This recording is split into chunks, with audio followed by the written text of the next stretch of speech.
আসসালামু আলাইকুম সুপ্রিয় দর্শক। প্রবাসীরা সহজে এনআইডি পাচ্ছে না। এনআইডি পেতে হলে মানতে হবে কিছু নির্দেশনা। সুপ্রিয় দর্শক, যারা প্রবাসে থাকেন তাদের জন্য অবশ্যই জাতীয় পরিচয়পত্র বা এনআইডি কার্ড খুব গুরুত্বপূর্ণ একটি ডকুমেন্টস। কারণ তারা এনআইডি কার্ড দিয়ে পাসপোর্ট তৈরি করে থাকে, তারপর পাসপোর্ট দিয়ে তারা বিভিন্ন জীবিকা নির্বাহ করার তাগিদে তারা ভিসা প্রসেসিং করে থাকে। সুপ্রিয় দর্শক, আজকের এই ভিডিওতে জানিয়ে দেওয়া হবে যে প্রবাসীরা সহজে এনআইডি পাচ্ছে না, কিন্তু কিছু নির্দেশনা যে মানতে হবে। তো সেই নির্দেশনাগুলো কি প্রবাসীদের জন্য মঙ্গলজনক নাকি অমঙ্গলজনক, সেই বিষয়ে আজকের ভিডিওতে আলোচনা করব। সুপ্রিয় দর্শক, দেখতে পাচ্ছেন আজকের পত্রিকা অনলাইন পোর্টালে প্রকাশিত একটি প্রতিবেদন। প্রবাসীদের এনআইডি কার্ড পেতে হলে মানতে হবে যেসব নির্দেশনা। সুপ্রিয় দর্শক, জাতীয় পরিচয়পত্র বা এনআইডি কার্ড খুবই একটি গুরুত্বপূর্ণ ডকুমেন্টস। বর্তমান সময়ে সকল কাজে জাতীয় পরিচয়পত্র প্রয়োজন হয়ে থাকে। প্রবাসে বসবাসকারী বাংলাদেশী নাগরিকদের জাতীয় পরিচয় নিবন্ধন ও ভোটার তালিকায় নাম অন্তর্ভুক্তি কার্যক্রম সচল করতে এবং মাঠ পর্যায়ের সব অফিস থেকে বিড়ম্বনামুক্ত সেবা নিশ্চিত করার উদ্যোগ নিয়েছে নির্বাচন কমিশন। এ লক্ষ্যে গত মে মাসে এনআইডি শাখা থেকে নতুন পরিপত্র জারি করা হয়। নন পরিপত্র অনুযায়ী বাংলাদেশি বংশোদ্ভূত বিদেশি কোনো নাগরিকদের এনআইডি পেতে দ্বৈত নাগরিকত্ব সনদ লাগবে না। প্রবাসী বাংলাদেশিদের এনআইডি নিবন্ধন ও ভোটার তালিকায় অন্তর্ভুক্তি সহজ করতে এবং মাঠ পর্যায়ে বিড়ম্বনামুক্ত সেবা দিতে একগুচ্ছ নির্দেশনা দেওয়া হয়েছে।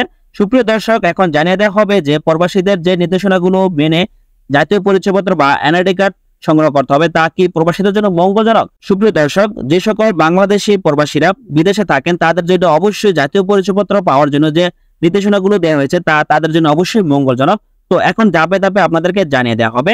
তো দেখতে পাচ্ছেন নির্দেশনাগুলো হলো the citizenship act 1951, the Bangladesh citizenship provision order 1972 বিধান অনুসারে যেসব ব্যক্তি বাংলাদেশের নাগরিক তাদের জাতীয় পরিচয় নিবন্ধন ও ভোটার তালিকার নাম অন্তর্ভুক্তির ক্ষেত্রে দ্বৈত নাগরিকত্ব সনদ দাখিলের প্রয়োজন নেই।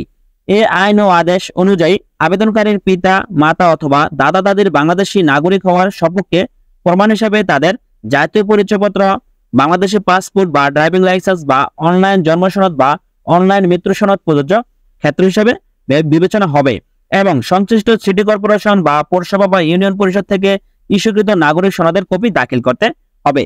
কোন বাংলাদেশি প্রবাসী অন্য কোনো দেশে নাগরিকত্ব গ্রহণের পাশাপাশি স্বরাষ্ট্র মন্ত্রণালয় সুরক্ষা সেবা বিভাগ থেকে ইস্যুকৃত দ্বৈত নাগরিকত্ব সনদ গ্রহণ করে থাকেন, তাহলে তাকে জাতীয় পরিচয় পত্র প্রদান ও ভোটার তালিকায় অন্তর্ভুক্ত করা যাবে। The Bangladesh citizenship provision rules 1978 rule 4 এর বিধান অনুযায়ী বৈবাহিক সূত্রে বাংলাদেশের নাগরিকত্ব অর্জনকারী বিদেশি নাগরিকের ক্ষেত্রে জাতীয় পরিচয় নিবন্ধন ও ভোটার তালিকার নাম অন্তর্ভুক্তির জন্য সুরক্ষা সেবা বিভাগ থেকে ইস্যুকৃত নাগরিক সনদ, বিবাহের প্রমাণপত্র ও স্বামী বা স্ত্রীর জাতীয় পরিচয়পত্র দাখিল করতে হবে। সুপ্রিয় দর্শক, তাদের জন্য অবশ্যই যে নির্দেশনাগুলো দেওয়া আছে তাদের জন্য অবশ্যই মঙ্গলজনক। বাংলাদেশের কোন নাগরিক যদি অন্য কোনো দেশের নাগরিকত্ব গ্রহণ করার শর্তে বাংলাদেশের নাগরিকত্ব পরিত্যাগ করেন, উক্ত বিষয়টি উপযুক্ত সাক্ষ্য প্রমাণ সাপেক্ষে নির্বাচন কমিশন ওই ব্যক্তির জাতীয় পরিচয়পত্র বাতিল করে ভোটার তালিকা থেকে তার নাম অর্জনের জন্য নির্দেশনা দিতে পারবে।